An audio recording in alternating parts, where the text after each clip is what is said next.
جھلسا دینے والی گرمی اور تپش دوپہر کے وقت ایسے عالم میں ایک بچہ ننگے پاؤں پھول بیچ رہا تھا، لیکن ایسے وقت میں بھی لوگ اس سے بھاؤ تاؤ کر رہے تھے اور بہت کم دام لگا رہے تھے، پریشان کر رہے تھے اس بچے کو۔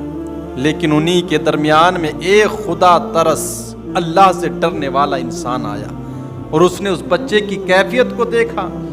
اتنی گرمی کے ماحول میں دوپہر کی گرمی ہے اور وہ ننگے پاؤں بچہ غربت کے عالم میں پھول بیچ رہا ہے، وہ لوگ اس سے بھاؤ تاؤ کر رہے ہیں۔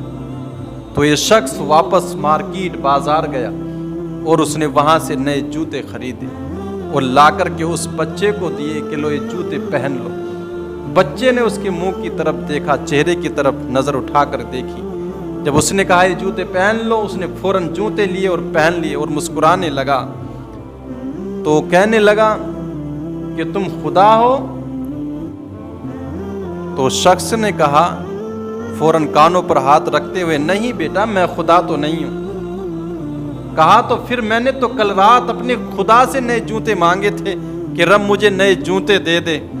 جب بچے کی زبان سے یہ کلمات اس نے سنے نا تو اس کے پیروں تلے سے زمین کھسک گئی اور وہ بچے کو چھوڑ کر اپنے گھر کی طرف چل دیا۔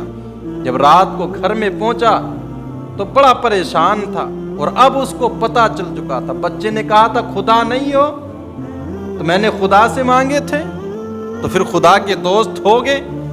تو اس کو اب پتہ لگ گیا کہ خدا کا دوست بننا کوئی بڑی مشکل بات نہیں ہے۔